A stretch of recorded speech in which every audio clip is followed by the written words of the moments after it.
శ్రీకృష్ణ పరబ్రహ్మణే నమః.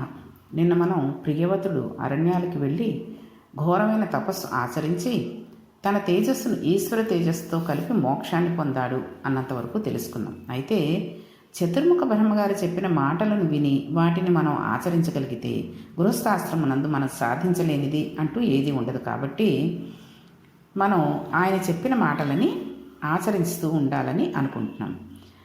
కానీ ఇక్కడ ఒక తండ్రి ఎలా ఉంటే ఆయన కొడుకులు కూడా అలానే ఉంటారు అని మనం భావిస్తూ ఉంటాం. కానీ ఆధ్యాత్మిక సంపత్తి అనేది మాత్రం వారసత్వంగా రాదు. ఒక్కొక్క మహానుభావుడు ఉండడం వలన అది దేవాలయం అయిపోతుంది. జనం దేవాలయానికి ఎలా వెళుతూ వస్తూ ఉంటారో అలా ఆ ఇంటికి వెళుతూ వస్తూ ఉంటారు. కొంతకాలం అయిన తర్వాత కాలగతిలో ఆ మహాపురుషుడు వెళ్ళిపోతాడు. ఆ పురుషుని తేజస్సుతో కూడుకున్న వాళ్ళు, ఆయనతో ఉన్నవాళ్ళు అందరూ ఉంటారు. కానీ ఆ ఇంటికి ఎవరూ వెళ్ళరు. ఆ ఐశ్వర్యం ఆయనతో వెళ్ళిపోయింది. ఈశ్వరుని అనుసంధానం చేత వారికి ఆ ఐశ్వర్యం వస్తుంది. కాబట్టి ఒక తండ్రికి ఉన్న ఆధ్యాత్మిక సంపదకి కొడుకు వారసుడు కాగలదని మనం చెప్పలేం. చూడండి, కొంతమంది ఇళ్ళకి మనం వెళ్ళేసరికి ఎంతో హాయిగా ప్రశాంతంగా ఉన్నట్టు ఉంటుంది.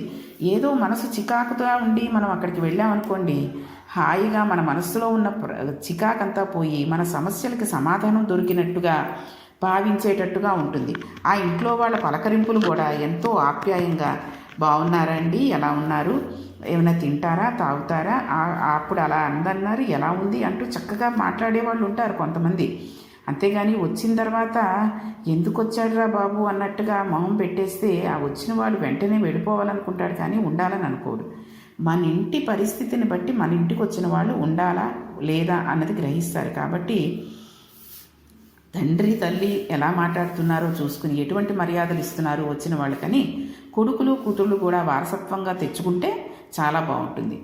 ఇక ప్రియవ్రతుని పెద్ద కొడుకు అగ్నిధ్రుడు. అతడు రాజ్యమునకు ఆధిపత్యం వహించి పరిపాలన చేస్తున్నాడు. ఈయనకు కూడా వివాహం కావలసి ఉంది. అందుకని యోగ్యమైన భార్యను పొందడం కోసమని హిమవత్ పర్వత ప్రాంతంలో కూర్చుని చతుర్ముఖ బ్రహ్మగారి గూర్చి తపస్సు చేశాడు. బ్రహ్మగారు ఈయన యోగ్యతలను పసిగట్టాడు. చూడండి, ఆ రోజుల్లో సరైన భార్య రాకపోతే మొత్తం వంశమంతా నాశనం అయిపోతుంది అని తెలుసు. కాబట్టి వాళ్ళు ఘోర తపస్సు ఆచరించి బ్రహ్మగారిని అడుగుతున్నారు. ఇంటి పెద్ద కదండి, ఆయన మొత్తానికి పెద్ద కదా, ఎటువంటి భార్యని చేసుకుంటే బాగుంటుంది అని. కాబట్టి ఈరోజు పిల్లలు కూడా ఇంటి పెద్ద అయిన తండ్రిని తల్లిని అడిగి ఎటువంటి భార్య కావాలో తండ్రికి తల్లికి తెలుస్తుంది. ఆ పిల్లవాడి గుణగణాలు ఎటువంటివి, ఆ పిల్ల వస్తే అతనిని సుఖపెడుతుందా లేదా అనే విషయం తెలుస్తుంది. కాబట్టి వాళ్ళు నిర్ణయించిన పెళ్లి చేసుకోవడమే మంచిది. లవ్ మ్యారేజ్లు అంటూ వెళ్ళిపోవడం చాలా తప్పు. అది ఎక్కువ కాలం నిలబడవు. కాబట్టి ఇక్కడ తనకి యోగ్యతైన పిల్ల ఎవరు అనేది బ్రహ్మగారు పసిగట్టి ఒక అప్సరసను పంపించాడు. ఆమె పేరు పూర్వచిత్తి. పూర్వచిత్తి అంటే సుఖమును సుఖముగానే తలుచుకొనుట. పూర్వం జరిగిపోయిన ఒక సుఖం ఉంది, దానిని తలుచుకున్నప్పుడు మనసులో విచారణ జరగాలి. అది సుఖమైతే అది నిరంతరము సుఖభావనను ఇవ్వాలి. కానీ అది అలా ఇవ్వడం లేదు, కాబట్టి అది సుఖం కాదు. సుఖవస్తువు ఏది అని నిర్ణయించడానికి వేదమును ప్రమాణంగా తీసుకోవాలి. చూడండి, కొన్నాళ్ళ క్రితం మనం ఏదైనా స్వీట్ తిన్నామనుకోండి, ఆ రుచి ఎంతో కాలం ఉండిపోతుంది. మళ్ళీ తినాలి అనిపిస్తూ ఉంటుంది. అది తిన్నప్పుడు ఉన్న సుఖం తర్వాత తలుచుకున్నప్పుడు కూడా ఉండగలగాలి. ఆ తర్వాత మనము అతిగా తిని షుగర్ వ్యాధులు అవి తెచ్చుకోవడం కాదు, అది తప్పు. కాబట్టి వేదాన్ని ప్రమాణంగా తీసుకుని అది సుఖమా కాదా అన్నది మనం నిర్ణయించుకోవాలి. ఈశ్వరుడు సుఖ నిలయుడు, ఆనంద నిలయుడు. ఆయన పాదములు పట్టుకుని మనస్సును తిప్పగలిగితే వైరాగ్యం ఉన్నట్టు భావించాలి. అలా తిప్పలేకపోతే పూర్వచిత్తికి లొంగిపోయినట్టు గుర్తు. పూర్వచిత్తి ఉన్న చోట మోక్షం ఉండదు. మనం ఏ స్థితిలో ఉన్నాము అనే దానికి మనమే ఒక ఉదాహరణ.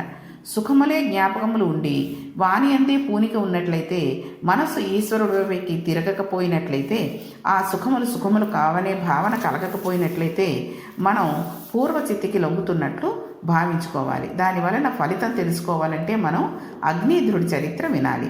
కాబట్టి ఇప్పుడు కొంత అగ్నిధ్రుడి చరిత్రని తెలుసుకుందాం. అగ్నిధ్రుడు ఒక కన్యకామణి కొరకు బ్రహ్మగారిని గురించి తపస్సు చేస్తున్నాడు. బ్రహ్మగారు వచ్చి చెప్పే వరకు వేచి ఉండాలి. కానీ ఈయనకు సుఖము అన్నది అక్కడ కనబడితే చాలు అక్కడ మనసు లగ్నమవుతోంది. ఆయనకు అదొక అలవాటు. కాబట్టి ఆయన పూర్వచిత్తి గజ్జల చప్పుడు విన్నాడు. కళ్ళు విప్పాడు, చూశాడు. ఆమెను అంగాంగ వర్ణన చేశాడు. ఆమెతో మభ్యపెట్టే మాటలను మాట్లాడాడు. ఫలితంగా పూర్వచిత్తి లొంగినది. ఈ రోజుల్లో ఆడపిల్లలు కూడా అంతే కదండి. ఆ పిల్లవాడు ఏం చేస్తాడో ఏమిటో తెలియదు. అందరూ జీన్స్ ప్యాంటు టీషర్ట్లు వేసేసుకుని ఒక బండి మీద వచ్చేసరికి ఏదో పెద్ద ఉద్యోగం చేస్తున్నాడేమో అనే భ్రాంతిలో ఉంటారు. 4 మాటలు చెప్పేసరికి ఇన్నాళ్ళు చూసిన తల్లిదండ్రులు ఎందుకు పనికిరాని వాళ్ళు అయిపోతున్నారు. అతనిని నమ్ముకుని అతనితో పాటు వెళ్ళిపోయి కొన్నాళ్ళు అయ్యేసరికి అతడి స్వరూపం తెలిసి తిరిగి తల్లిదండ్రులకు దగ్గరికి రావాలా, లేక అతడితోటే ఉండిపోవాలా, ఏం చెయ్యాలి తెలియని పరిస్థితుల్లో చాలామంది మోసపోతున్నారు. కాబట్టి కామానికి లొంగకుండా మనం మన మనస్సుని మన గుప్పిట్లో ఉంచుకున్నామంటే పెద్దవాళ్ళు చెప్పిన పెళ్ళిళ్ళు చేసుకుంటే ఎంతో సుఖపడతాం. అయితే ఈమెను చూసిన తర్వాత అతను పూర్వచిత్తి ఈ మాటలకు లొంగిపోయింది కాబట్టి పూర్వచిత్తితో కలిసి చాలా సంతోషంగా కాలం గడుపుతున్నాడు. ఇలా గడపగా ఆయనకు నాభి, కింపురుషుడు, హరివర్షుడు, ఇలావర్తుడు, రమ్యకుడు, హిరణ్మయుడు, కురువు, భద్రాసుడు, కేతమానుడు అనే 9 కుమారులు జన్మించారు. వారు 9 అతి బలిష్టమైన శరీరములు ఉన్నవారు. పూర్వచిత్తి బలం వీరికి వచ్చింది. పూర్వచిత్తి చాలా కాలం అగ్నిద్రుడితో సంసారం చేసి ఆఖరికి తన లోకం వెళ్ళిపోతానని చెప్పి ఈయనను విడిచిపెట్టి తన లోకం వెళ్ళిపోయింది. తర్వాత అగ్నిద్రుడు పూర్వచిత్తి ఎక్కడికి వెళ్ళిపోయిందో అక్కడికి వెళ్ళిపోవడం కోసం అనేక యజ్ఞయాగాది క్రతువులు చేశాడు. చివరకు పూర్వచిత్తి ఉన్న లోకాన్ని పొందాడు.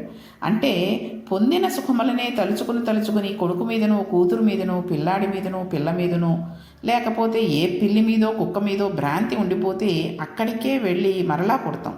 కాబట్టి పోయేటప్పుడు ఎంత కుదిరితే అంత భగవన్నామస్మరణం చేసుకుంటూ ఉంటే ఆ నారాయణనో, ఈశ్వరునో, సాయినాథుడినో తలుచుకుంటూ కనుక పోయామంటే ఇక మళ్ళీ ఇంకో వేరే జన్మ లేకుండా చక్కగా ఈశ్వరలోకానికో, విష్ణులోకానికో, సాయిలోకానికో వెళ్ళిపోతాం. కాబట్టి మనకి ఇంకా ఎటువంటి బెంగ ఉండదు. అంతేగాని ఈ డబ్బంతా ఇక్కడ పెట్టాను, ఆ పిల్లాడు ఏం ఖర్చు పెట్టేస్తాడో, లేకపోతే ఇవన్నీ చీరలు కొనుక్కుంది ఇప్పుడు పెట్టుకుంటుందా కట్టుకోదా తెలియట్లేదు, ఈ నగలన్నీ ఎవరు తీసేసుకుంటారో, ఇటువంటి ఆలోచనలన్నీ పెట్టుకుని చేస్తే చాలా ఇబ్బందికరమైన పరిస్థితుల్లోకి వెళ్ళిపోతాం. ఒకసారి ఒక బాగా జమీందారైన వాడు ఇలాగే బోలు డబ్బు కూడబెట్టేశాడు. తన అలమారాల నిండా, ఇంటి నిండా బోలు నగలు అన్నీ పెట్టుకుని ఒక గదిలో పెట్టుకున్నాడు. ఆ తర్వాత అతను చనిపోయేటప్పుడు ఈశ్వరనామం కానీ, సాయినామం కానీ, విష్ణునామం కానీ ఏమీ చెయ్యకుండా, అసలు భగవంతుణ్ణి తలుచుకోకుండా ఈ డబ్బంతా ఈ పిల్లలు ఎలా ఖర్చు పెడతారో, తర్వాత నా భార్య ఎలా ఉంటుందో, ఈ డబ్బు ఎక్కడ పెట్టేస్తారో, ఎవరు దొంగలైనా పట్టుకుపోతారో అని తలచి పోయాడు. ఆ పోయే ముందు అలా పోయిన వాళ్ళు భూమికి అడ్డంగా పెరిగేటటువంటి వారి కింద మారిపోతారు. అంటే తేళ్ళు, జరులు, బల్లులు, కుక్కలు, పిల్లులు ఇవన్నీ చూడండి భూమికి అడ్డంగా నడుస్తూ ఉంటాయి. అడ్డంగా నడిచి పుట్టిన తర్వాత నిలువుగా పెరిగేది ఒక్క మనుష్యుడు మాత్రమే. కాబట్టి అటువంటి జన్మను పొందుతాడు. అతను ఏమయ్యాడు, ఒక పెద్ద తేలు కింద పుట్టి ఆ ఇంట్లోకే వెళ్ళి ఆ ఖజానా దగ్గర, ఆ బీరువాల దగ్గర కాపలా కాయడం మొదలుపెట్టేసరికి అందులోంచి డబ్బులు తీసుకుందామని కొడుకు వెళ్ళాడు. కొడుకు ఎంత డబ్బులు తీసుకుంటున్నాడు, ఏం చేస్తాడు అని తొంగి బయటికి చూస్తున్న తేలుని ఈ కొడుకు చూసి మన ఇంట్లోకి తేలు ఎలా వచ్చిందా అని చెప్పి చెప్పు తీసుకుని టపటప కొట్టి చంపేశాడు. ఇప్పుడు ఏమైంది, కొడుకు చేతిలోనే అతను చచ్చిపోవడం అయింది. కాబట్టి మనం ఇన్నాళ్ళు సంపాదించిందేదో సంపాదించేసాం, అయిపోయింది. మన తర్వాత వాళ్ళు ఎలా ఉపయోగించుకుంటారు అన్నది మనకు అనవసరం. ఎందుకంటే పిల్లల చెప్పుల్లో కూడా మనమే కాళ్ళు పెడతామని మన సైజుకు సరిపోని చెప్పులు మనం వేసుకుని బతకలేం కదండి. అందుకని మనం ఎటువంటి పనులు చేసినా తర్వాత వాళ్ళు ఏం చేస్తారు ఏమిటి అన్నది మనం ముందు ఉండగా చెప్పడమే. కొంత వయసు వచ్చి మనకి అయిపోతుంది, శరీరం పడిపోదలుస్తోంది అని తెలిసినప్పటి నుంచి ఈశ్వరనామం, నారాయణనామం చేసుకుని ఆ భగవంతుని నామాన్నే తలుచుకుని ఉంటే మనకి మోక్షం ప్రసాదిస్తాడు. కాబట్టి మరే జన్మ లేకుండా చెయ్యి స్వామి, చాలు ఇక ఈ జన్మలు అని అనుకుంటే సంతోషంగా ఈశ్వరుడు తన లోకానికి తీసుకెళ్ళిపోతాడు. అయితే ఇక్కడ పూర్వచిత్తి గురించి అగ్నిద్రుడు తప్పించిపోయాడు, యాగాలు మిగిలినవన్నీ చేశాడు కాబట్టి అతడు పూర్వచిత్తి ఎక్కడికి వెళ్ళిందో అక్కడికే వెళ్ళిపోయాడు. ఇప్పుడు ప్రియవతునికి అగ్నిద్రుడికి ఉన్న తేడాని మనం ఒకసారి గమనించాలి. ప్రియవతుడు తాను చేస్తున్న పని గురించి ప్రశ్న వేసుకున్నాడు. భార్యను విడిచిపెట్టి తపస్సుకు వెళ్ళాడు. అగ్నిద్రుడు ఎన్నడూ ప్రశ్న వేసుకోలేదు. పూర్వచిత్తికి లొంగిపోయి పూర్వచిత్తి ఉన్న లోకాన్ని పొందాడు. ప్రియవ్రతుడు పునరావృత్తి రహిత శాశ్వత శివయ సాయుధ్యమును పొందాడు, మోక్షాన్ని పొందాడు. అగ్నిద్రుడి పెద్ద కుమారుడు నాభి. ఆయన మేరుదేవి అనబడే ఒక స్త్రీని వివాహం చేసుకున్నాడు. ఆవిడతో కలిసి సంతానం పొందాలి అనుకున్నాడు. ఆయన అనేక యజ్ఞయాగాది క్రతువులను చేశాడు. ఆశ్చర్యం ఏమిటంటే తపస్సు చేసి కొడుకును పొందాడు అగ్నిద్రుడు, యజ్ఞం చేసి కొడుకును పొందాడు నాభి. చిన్న తేడా ఉంది. మనకి విష్ణు సహస్రనామంలో ఒక శ్లోకం ఉంటుంది చూడండి. యజ్ఞో యజ్ఞపతిర్వజ్ఞ యజ్ఞాంగో యజ్ఞవాహన యజ్ఞభృత్ యజ్ఞకృత్ యజ్ఞి యజ్ఞభుత్ యజ్ఞసాధన యజ్ఞాంతకృత్ యజ్ఞగుహ్య మన్నాదయేవచ. అంటే యజ్ఞము అంటే నారాయణుడే. యజ్ఞము నారాయణుని అనుగ్రహం మనకి తీసుకువస్తుంది. యజ్ఞమును దోషం లేకుండా ఎలా చెయ్యాలో అలా చెయ్యాలి. అలా చేస్తే తప్పకుండా నారాయణానుగ్రహం పొందుతారు. శ్రీమన్నారాయణుడు ఈ జగత్తుకంతటికీ సృష్టికర్త, స్థితికర్త, ప్రళయకర్త, అన్నీ ఆయనే. అటువంటి బ్రహ్మం ఏదైనా ఇవ్వగలదు. ఒకటికి మోక్షం ఇస్తుంది, ఒకటికి కొడుకుని ఇస్తుంది, ఒకటికి కూతురుని ఇస్తుంది, ఒకటికి గోవుని ఇస్తుంది, ఒకడికి తానే పుట్టి పరిపాలన చేస్తాడు. కాబట్టి పరమాత్మ ఏమైనా ఇవ్వగలదు. ఆయన అనుగ్రహం పొందాలంటే యజ్ఞం చెయ్యాలి. కాబట్టి నాభి కొడుకు కోసం యజ్ఞం చేశాడు. ఈయన చేసిన యజ్ఞంకు భగవానుడు ప్రీతి చెందాడు. నాభి పరిపాలించాడు కాబట్టి ఈయనకు వచ్చిన రాజ్యమును అజనాభము అని పిలిచాడు. ఈయన చేసిన యజ్ఞమునకు సంతసించి శ్రీ మహావిష్ణువు ప్రత్యక్షం అయ్యాడు. ఈ సందర్భంలో అక్కడ ఒక ఆశ్చర్యకరమైన సంఘటన జరిగింది. ఆ ఆశ్చర్యకరమైన సంఘటన ఏంటి అనేది రేపటి పారాయణంలో తెలుసుకుందాం. శ్రీకృష్ణ పరబ్రహ్మణే నమః.